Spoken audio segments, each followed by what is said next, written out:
Hallelujah. Hallelujah. Let me try to put him into them say. Tuan Chanhi Pastor Stephen Thanak Komnak Tin Ganti Kamajun Net the big sitting zoo can do those nan Sinan Tuzanti Sia Stephen Tozu Tukum Sungazun can net the big Komplanak sitting. So a mine is in Lan, Tuzagan Idingi, Chilong Mansloan, Kanza Dentlan, a Maishanga, Tazang Penak, Tazamnak, for Fiel Dumi, Paul Simnading Sandla, Kanza Dengan Ondingi, a rolling Tazamnak Lagan Daylight, see. So I need to come higher, a fate langdigi, we do Lagan Sakvegin, using Maranatati is sooner kill, Hassan, Nakil. Lai lan lo amai sanga atun tugun sidingi needing te boy pa ranak atim to atimizu mitu lagan sakvekin cross needing ne kan phurmi ka si amen zarpi nilong a cross kan phurlau ding amen tlongai ni ka khalang phur thau ding ni la har thai men ni thumat la har thai men sinan atim diang jisu khri ra salnak ni arthen hailan tiang cross phurin ni khanu ni kha keng karvio ning timi kha krunlo thazar pe pathon krunlo welcome to jan he mi bur laga chu thusim net the begin ngaina class dinge atul dai zirin mi thli thon lang thaw men ke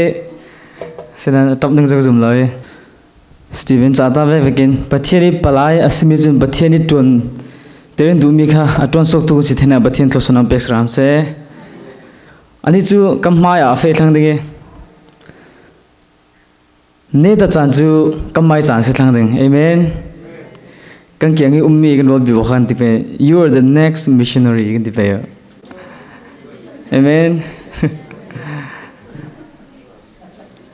himi cha te kan share thai bo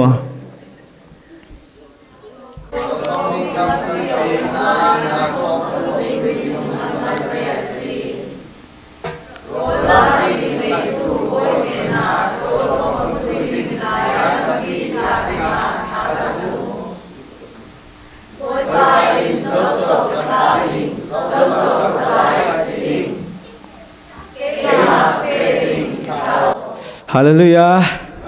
Amen. Lâu khi rồi không nên tâm bị umi Jesus Christ. Asan lâu na tuan tu bol lâu na tuan tu bol tâm sin ngã thế na dinga. Lâu này tu nên tha chamuti. Amen. To Isaiah ne la pathiani o rung thlem vekin boy ba ke ma ga fading ke ma ga face on kan tingam thena de pathianin thosona bekram se pathianin Stephen Long man silo adunga minung tampi adunga pathiani raka minung tampi kan lai si amen nikhanu nikhat face of viewing kha pathianin dumi si amen kan dunna aliami pathian ne kan thendika fangchang kan tel khomi thom pathian ne kan tlungding si amen ne te biga grung re veke kaira Stephen parna lam para tamvi galung oize karat thendika inda lengi ama thon minung pathum minau tensi so yang so to theu andi ko than lama ke so music tum ka pai zat ga di so tum ya ting dang ka tum theu ga di sanan ting dang ain drum tum ha ka pai to ga di khi to karat thlen pe ka hi drum tla ka tum da lo Malaysia khi khomat la hi yang mang karak ti da lo mi khi si sen to ka sileju ito ka drum tum tu kan tu sa ho andi chu chan tha su ga di Tlongani li zarin da lengi zarta zan kana khoma uglenin khomna somi kitok building ka city sangak mu ongchia lanak chin lai kasi ra tum halon di zu gamang ai gezu gthiam lo bi tum da lo so di pela di pela silezu tumon direzu tum ka on gati so pathiani to muran thleni ka khom mai sa big ni minau khom mai sa big ni ase se zarbisun ko khom mai sa big ni in up ni ro re drum ka tum nga se pathiamin thadam se to ka unau kharal ma unau than pero pathiaming tang tha zel ladies and gentlemen thenok jugam pailau zannan kan uyo zannan pathian thu thon jugan theno sin ding amen tu rakfe kau se ma ju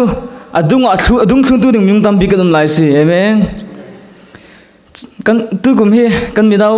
kan thenok tam bi kum asiding tia karua de ge majun nupi pasal nei khalsi se stay dang khodang e vai khalsi se chung mangan rak thla tu ma khan thla kan chami chu boipa kan minawa hi lo na ton tu minaw tam sin sin ko to din thla kan chamsi minaw mi thar member thar ringon kan dil lo na ton tu kan dil thang si chwa chumi kan chami sin tua pathianin